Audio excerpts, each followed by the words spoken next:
Hello everyone, this is John from RPGs and More, and in this video we're going to talk about the miniature campaign which is contained within the White Box Omnibus by James Spawn. Now I have my copy here that is part of the omnibus that I printed out and bound for myself, so I get a nice large print copy of it. You can find this on sale at DriveThruRPG.com. It is available both as a PDF as well as in print. I do own a print copy of this. It's wonderful, it's fantastic, but when I was able to start binding my own PDFs, I decided I wanted a larger print copy of it as well. So don't think that I'm taking money out of the author's hand by printing my own, because I still bought it. This is just personal use. All right, so the miniature campaign that's available here consists of 3 adventures, as well as a campaign setting. Now those 3 adventures are the Were-Rat's Well, the Wizard's Tower, and the Dragon's Horde. You can buy each of these as separate PDFs if you want them as adventures. But if you wish to have them as a miniature campaign, then you want to buy the Omnibus. That is because the Omnibus contains some additional information in order to support them being used together, but it also contains the Willow Valley Gazetteer. And this is a small gazetteer in the back of the book that has information about Willow Valley, which is where these 3 adventures take place. It has a little more information about the different settlements that exist within Willow Valley, as well as the different peoples, that were not necessarily included in those 3 adventures. It also has an expanded explanation or expanded description of the I think it's Willowford is the name of the town. Let me see if I can find it. That's the Dragon's Horde. All right. Here we go. That's the one. So part of Willow Valley, and now we're going to go into Willowford. That's the name. Yeah, that's right. Okay, so Willowford is the human village. Well, it's human in the sense that that's the predominant people that are said to live there. In your campaign world, you can make it be whatever you want. But what this does is it gives you a basic outline of what industries, if any, are in the village, as well as the kind of people that are there. And kind of expands a little bit on the sort of information that's available for the first adventure, the Were-Rat's Well. Now, from this moment on, in this kind of video, there's going to be spoilers. In some cases, heavy spoilers for those 3 adventures. So if you are a player, I advise you, please turn the video off and not watch any further from here. Or at least ask your DM's permission. Say, hey, is it okay if I learn more about what's in here before you venture further? Because I'm not going to hold back, and I don't want anyone to feel like they have been spoiled. You are being warned, and I'm doing so in a slow, methodical manner, so there's plenty of time for you to think about what I mean when I say I will spoil the heck out of stuff. Now, I'm not going to reveal everything because I do want people to go and buy this thing, and I want to support the author because I think it's really kind of cool, but I'm not going to hold back. All right, that's enough warning. Thank you so much for staying with me through that. Let's continue. The Were-Rat's Well as an adventure is actually a pretty neat starter adventure, and that's for several reasons. One of the main ones is it's different. Almost every starter adventure that I have personally read, and this is my experience, yours may be different, but almost everything that I've personally read tends to revolve around goblins or kobolds. That's it. And then later they sprinkle more things in. If you've done like Lost Mine of Fendelver, there's other monsters thrown in there as well. It's not just goblins and kobolds. There are plenty of other things that get thrown in, but you start with goblins. All right. This one starts with rats. Giant rats in some cases, but really rats of different shapes and sizes. And I think that's really cool. Ostensibly, the PCs are coming to Willowford, in order to investigate a disease that has kind of taken over this town.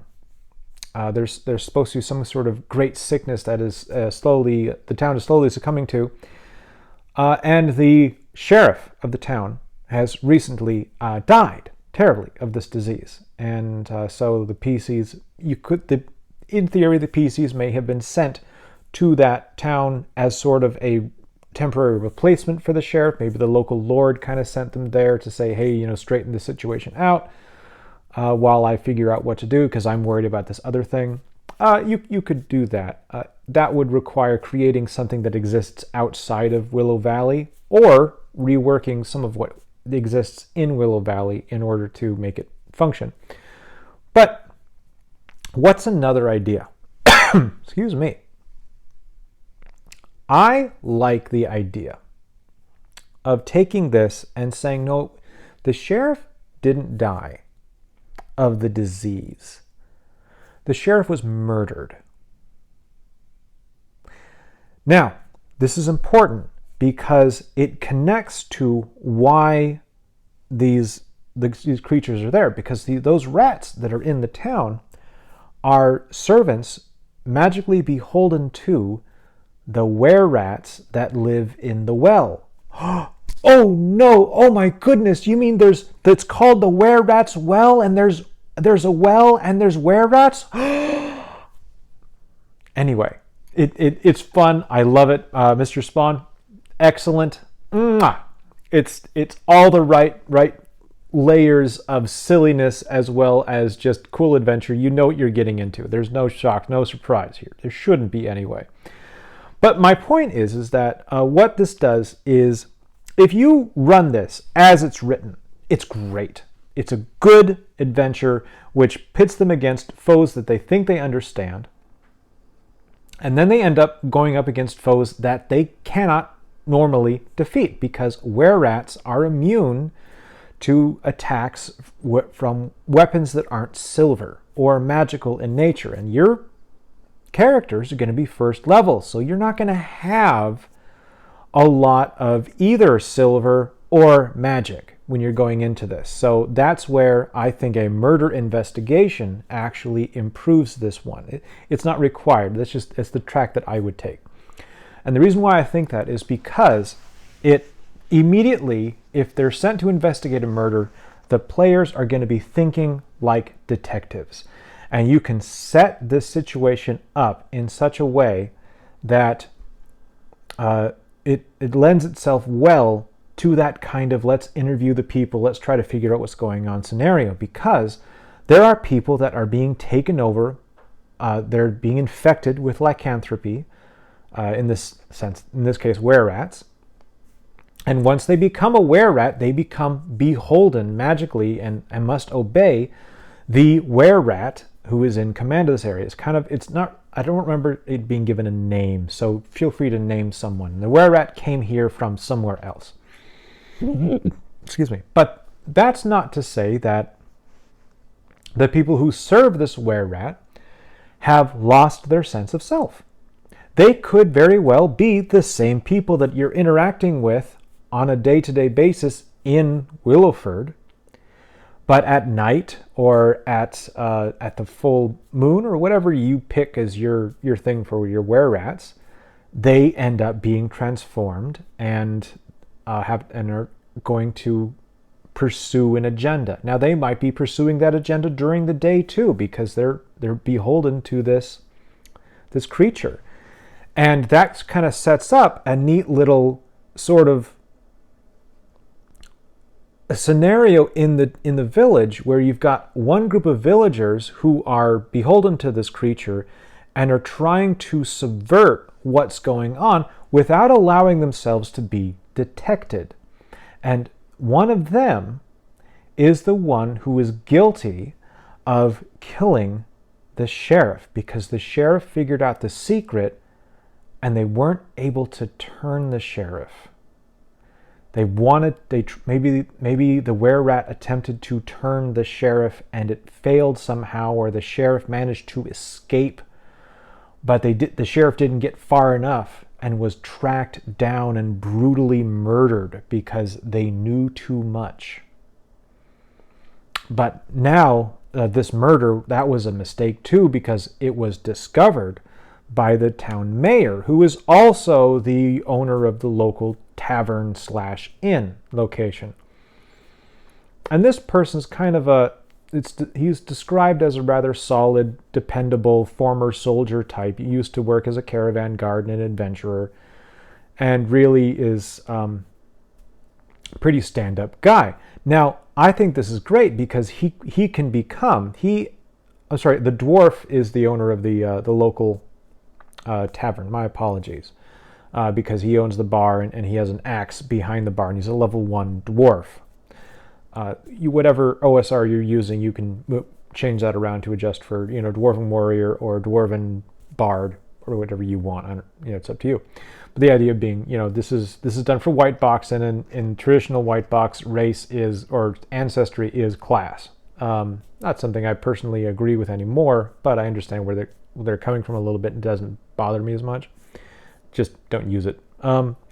But anyway, so the idea being that this dwarf is the owner of the tavern, and then the inn is the mayor is the owner of something else, and they're kind of like the pillars of the community.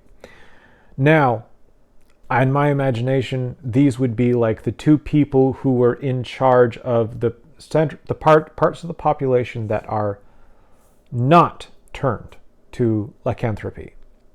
But through the course of the investigation, they're identifying themselves as leaders in this time, and therefore going to make themselves targets, which means in addition to the PCs being targets, these two individuals will also find themselves getting targeted for either conversion to a were-rat form, where then they will be forced to become loyal to the were-rat that created them, or to just, removing them from the town. Maybe through murder most foul, or through some other means, but just making them leave. And this sets up some really nice interpersonal conflicts right there, because there's a lot of rumors that are included in this Gazetteer for Willowford, and there's a lot of other ways that you can kind of make all the people interact with each other. And I think that reading through that really made me just imagine this whole social encounter scenario, where really, ultimately, it is going to lead, I would imagine, to discovering that the old well is also the source of the lycanthropy. It's also where those monsters meet, and maybe that's because someone does get attacked.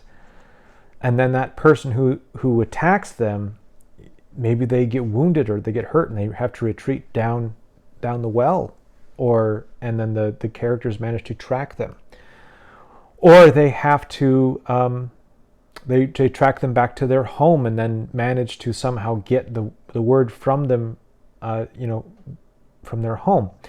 There's also a local church, and the priest is someone who's new to the town, relatively young and not very strong personality-wise. So he's not some kind of bombastic person, but he is a believer in a deity that reveres silver. So he does have a small selection of silver items that he can sell to people in order to both promote the the holy metal of his church, as well as raise funds in order to, maybe he has to buy a new roof for the church.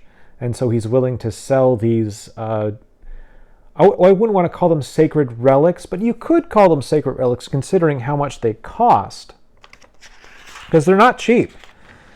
And that would be a way for like you could introduce that when the players are first walking through the village and they see, for example, you can get a silver holy symbol for 25 gold pieces. That's player handbook prices.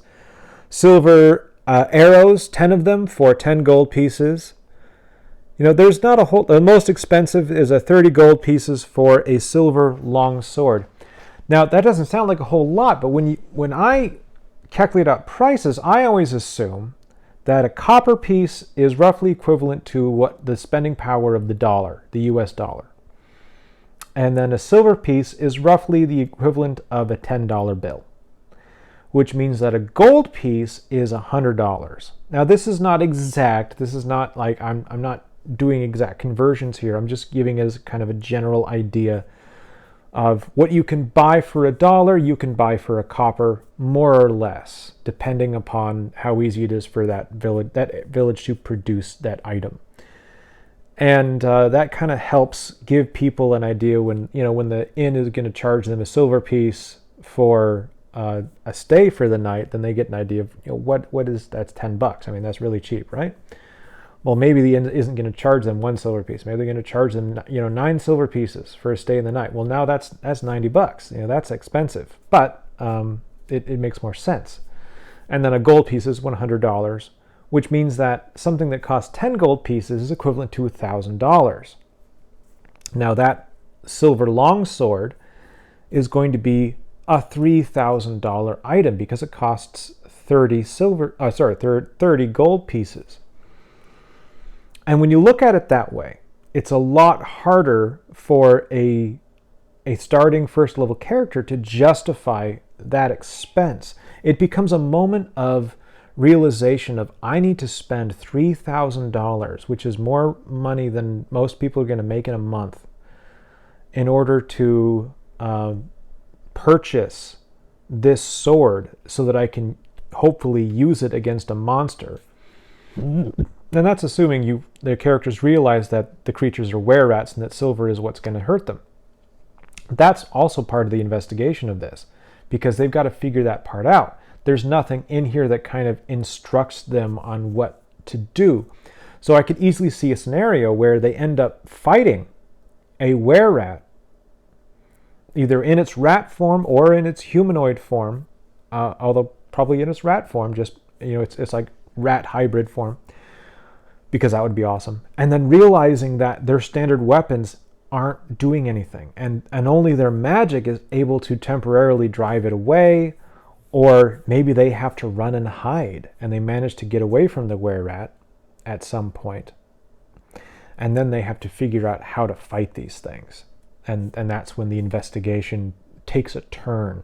And then there's a nice dungeon crawl that exists underneath the town, which you go into there. You go into the caves underneath the well, and you're exploring the area, and you discover like a prisoner. There's a prisoner down there who has been bitten by the were-rats, but hasn't quite fully turned yet, but is going to turn. And at some point, then the players, they can choose to ally themselves with this person, but at some point that person is going to turn, and then will turn on them, because they are now under the sway of this bigger were-rat.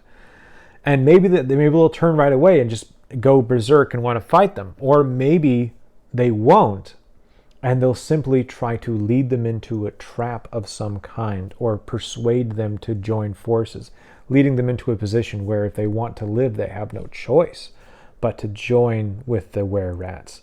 And that could be an interesting, challenging situation to put the PCs into, because maybe they don't see it coming, or maybe they do, and this also will then start bringing in themes of forgiveness and redemption. If you can manage to cure any of these people that have suffered from lycanthropy, if you figure out a way if your players figure out a way to actually cure that, or you as the DM provide them with information that might help them to cure it. Maybe the truth is that if they kill the sire, then the others will be cured for some reason because of some sort of magical thing, or where rats work differently in your realm, and that's how everyone gets cured. Maybe you could do that, or this could be a story with some definite teeth and consequences because there is no cure. And now these people are just, once the leader is gone, then they just become even more independent, and they go out and they might leave. And the players might have to decide, what are we going to do about this? Can we do anything about this? So these are interesting themes that you can introduce into your game with this module. And I think it's really cool. And again, I prefer the angle of treating it like a murder mystery, an investigation first, before treating it like a dungeon crawl. Let the investigation lead to the dungeon, because I'm almost certain that it will at some point. But let the players kind of try to figure it out and do a little personal exploration for a little while. Maybe there's a fair going on in Willowford when the players arrive, and so they're doing their investigation at the same time trying to not interrupt a fair-like atmosphere as they're trying to celebrate something, because the mayor feels that they need to have some fun. But in the middle of that celebration, there's also, they can detect some nefarious deeds going on, like maybe one or two of the people who've been turned to werewolves are attempting to strong-arm someone else into joining, or attempting to persuade someone to not say anything, hush up and don't talk about stuff, and the PCs kind of see this and they get a chance to interact with it. So that's something that's really cool. The next thing that's really neat is I'm going to talk about the Wizard's Tower. And the Wizard's Tower in and of itself is a pretty standard tower-based dungeon crawl with a lot of cool magical effects because it is a Wizard's Tower. And it deals with a nameless wizard. And the wizard is nameless because a dragon stole its name.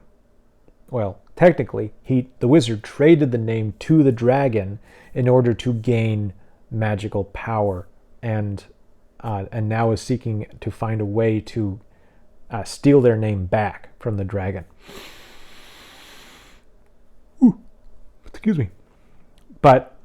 So that's kind of a neat element, because if you wanted to convert this to another game system, like say 5th edition, maybe it's not a wizard that's in this tower. Maybe it's a warlock and the dragon is their patron.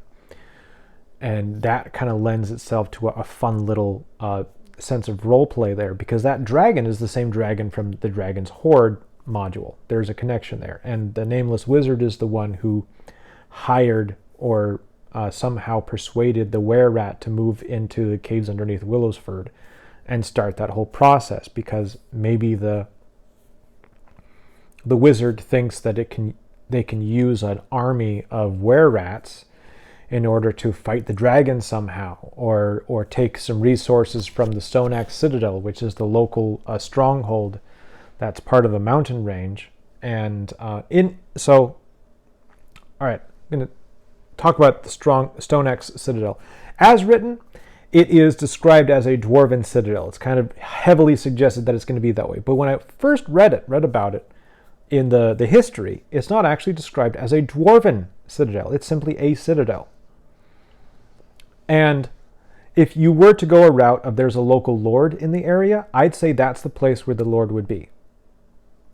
And Willowford owes fealty to the lord from the Stonex Citadel, because in aeons long ago, that's where everyone in the valley took refuge when they were trying to hide from the dragon, back when the dragon first appeared and laid waste to everything. And then the dragon disappeared after fighting a wizard and getting badly wounded. Excuse me. My apologies. So anyway, so Stonex Citadel, kind of cool. I like it. It can be it's not really described in too much detail, so you can have it be a typical dwarven stronghold, dwarven mountain home kind of thing, or it could be like a Helm's Deep, a castle in the mountains, a secret fastness. excuse me, that many different peoples of all different types have came to seek refuge, and now remains a more cosmopolitan place, if perhaps a bit grim and martially oriented. So that's a neat little thing that's in there that you can certainly play with. There's also a halfling oriented settlement that's next to some swamps, and the swamps are inhabited by lizard people that are currently rumored to be building up forces in order to kind of wipe out the halfling village. And maybe those lizard kin are trying to form some sort of alliance with the dragon at some point. Maybe that's one of their goals, and that's not stipulated in these 3 modules, but that's something you could add in quite easily, is an envoy of the dragon being present at a lizard folk raid on the halfling village or something like that. The local halflings do have a small force of law that kind of patrols the areas around the swamp, trying to keep everything safe, but they're badly outnumbered by the lizards if the lizards ever truly decide to get rid of the halflings. One of the rumors about the place is that the halflings are actually in league with the lizard people in order to maintain their own safety. This is a rumor that is stated to be false, but I can imagine that being a really neat element to play with, because what if it is false, but what if that rumor has made it all the way to the noble who's in charge, who's ruling the area from the Stonex Citadel, and that's one of the things that they're going to order the players to look into is, are these rumors true? And if they are, then I need you to, bring people to justice. Or maybe the Lord is going to assume that they're true and order the PCs to bring the halfling village to heal. It doesn't have to be a halfling village. It could just be a village. Maybe that it's filled with different types of folk. And you need to bring that town to heal, because we can't have rebellion in the face of the enemy. So that could be something. Maybe even the players end up finding themselves declared, knights and given land within Willowford or within the halfling village in order to kind of take up the mantle of leadership in the local area and get some income along the way. Not the same as like becoming a baron, which happens at name level for most systems, but just more of a landed knight kind of situation where they might get enough money to pay for a horse and some armor, and that's about as much as they get. So that's one thing. The other thing that's in here is there is, in the second module, they talk about the Gallows Wood. And the Gallows Wood is named that because when it was first being settled, the trees were often used as, or were often cut down to build gallows in order to put to death some creatures or people that disagreed with those who conquered Willow Valley. That was not fleshed out very much in the history, and I'm kind of cool with that not being fleshed out, because I have an idea that I think is better, which is that the elves that live in the Gallows Wood use the Gallows Wood, or it got its name because they hang trespassers, or those who deal harm to the trees, from the tree branches, like the trees were a gallows. And that is why Gallows Wood has its name, because if anyone trespasses in there with the intent to hunt or do harm to the trees, outside of certain specific circumstances, or even just in general, they run the risk of being killed by something within the forest. And it's actually the elves, because they're going on some sort of wild hunt, and kind of make these elves a bit more dangerous, and they're not the happy-go-lucky wood elves that we might imagine from a Tolkien universe. These are more like the Fey elves from, Irish legends that they'll come through on a wild hunt and be flying on the wind at night hunting down anyone who, crosses their path. It could be kind of a neat way to go, especially if there's an elf in the party, because this elf has to, justify this. Not justify it, but they have to deal with this. What do they think about it?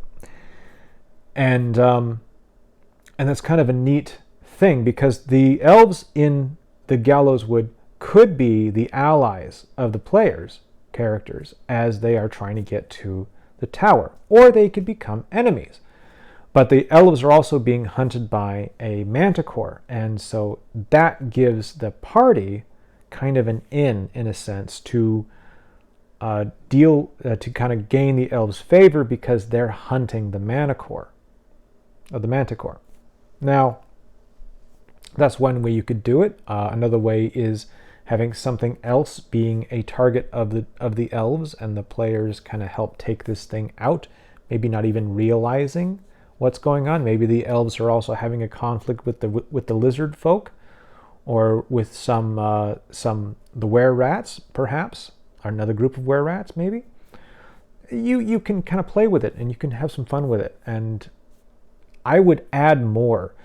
Like I said, Mr. Spawn, in creating these 3 adventures and this small setting, gives you a lot. There's a lot here, but there's so much room to expand on it. You can run everything as is, and it'll be a great series of 3 adventures that shows you some of the best that role-playing and D&D style games have to offer. You can also add a lot to it, and it will make everything just that much more interesting. And I think that in and of itself is really what I wanted to talk about. There's more that I could say, but we're getting too far into spoiler territory there. The third module, the Dragon's Horde, deals with the dragon and the fire giants that serve the dragon, but there's also a group of firbolgs who are kind of fighting against the fire giants in sort of a guerrilla warfare, as they call it. It's labeled in the book as guerrilla warfare. And the PCs could make an alliance with the firbolgs in order to kind of get through the land safely, in order to be able to challenge the fire giants and the dragon in their stronghold. That's a neat thing, and there's much more possibilities for interaction there. But maybe one of the firbolgs has gone to the Stonex Citadel and has beseeched the local lord for aid in their struggle, because they don't have the ability to take on these fire giants, and the fire giants are a clear and present danger to the entire valley, because they are, building an army. And so you can have this kind of cool moment where the PCs, having defeated the nameless wizard and heard rumors about the dragon, they kind of go to the Stonex Citadel in order to report what they've seen, what they've encountered, and what they've found, only to find this firbolg messenger already there and already communicating the need of their people for the aid of the Stonex Citadel, because in their ancient legends they heard stories of the might of the warriors here and their ability to withstand the attacks of the dragon in their stronghold. And so therefore they are asking the descendants of those legendary warriors to come and aid them in their hour of need. And that's how the PCs get that mission to go take on the dragon, because now they're not just going there because it's a dragon and there's loot, but they're going there because this is a people that are in need, and they're not traditionally allies of the local lord, but then they could be. And that could be a fun way to kind of draw it all together and make sure that the players have a reason to go there that isn't just let's kill a dragon and get treasure. Even though for some people that's all the reason you need. Now, one of the key things that I like about this is when you draw it all together, it is kind of a whole package. You've got dungeon exploration. There's 3 different dungeons in this little campaign. But there's a lot of wilderness exploration in there as well. And in fact, in this Gazetteer, there's even a Hex Map that you can print out. that explains. I'll show it right here real quick. This is a hex map of the area. And it gives you an idea of what's present. It talks about the long hill, which is a hill area. There's the Barrowmoor, which is the halfling town or village. There's the swamps of the lizard folk. There's the Flaming Pass up in the corner. That's where the dragon is. There's the Wizard's Tower up against the northern section of the valley on the far side of the Gallows Wood. Willowford is in the middle and is bordered on two sides by the Gallows Wood, and then the Willow Lake is in the is next to the village, so there's a lake there. There's water. You could have something going on in the lake. Maybe there's an island somewhere and they have to go explore an old tower on an island if you want to add to this.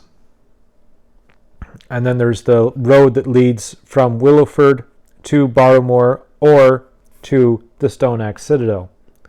And the Stonex Citadel can sit in a mountain pass and be what connects this small valley to the larger campaign setting. So once you finish here, your player characters might leave and go on to bigger and better things, or they might stay, and maybe this is the entirety of your campaign. But there's a lot of stuff here. There's a lot of potential for wilderness encounters and adventures. So there's plenty of material that could help your characters level up between the adventures. Excuse me. And get from levels 1 in the beginning to 8 or 9 by the time they're going to attempt to fight the dragon. And that's the thing. So there's a lot there. There's wilderness, there's dungeon.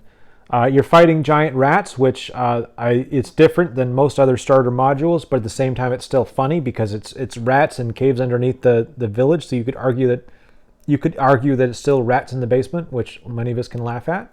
But you also have a dragon. And I think that anytime you can fit a dragon into a Dungeons and Dragons style game, you have done what you're supposed to do. Because that's what the game is about. It's about dungeons and dragons. And so we probably should try to have both in there somewhere. Now, maybe the dragon can be an ally. It doesn't have to be an opponent. Maybe the dragon is a dragonborn type person that's in your party. I just think that dragons and dungeons should both be present in most campaigns. And this does that. It does it very well. So anyway, I've rambled on enough. This adventure, this small campaign, and the Gazetteer is pretty neat. It gives you enough stuff to get you going, but plenty of room to do your own work with it. And I really, really like it. I think it does a great job of setting up a scenario that you can play multiple ways. You don't have to run the Were-Rats well as just a dungeon crawl. Like you could if you want to. You could simply say, oh yeah, and the mayor knows that it's Were-Rats, and so the players are directed to the church to buy, the silver things, and then here's the well, and go down and try to fight them. Or when you find one, then you're like, oh, that's a Were-Rat, and now we've got to take the treasure we've pulled out of there in order to buy the. Anyway, you could do it that way, or you could turn up the juice a little bit and turn it into a murder mystery, an investigation, social conflict, multiple viewpoints. Maybe there's a faction within the Willowford that really wants to be independent from the Lords of Stonex.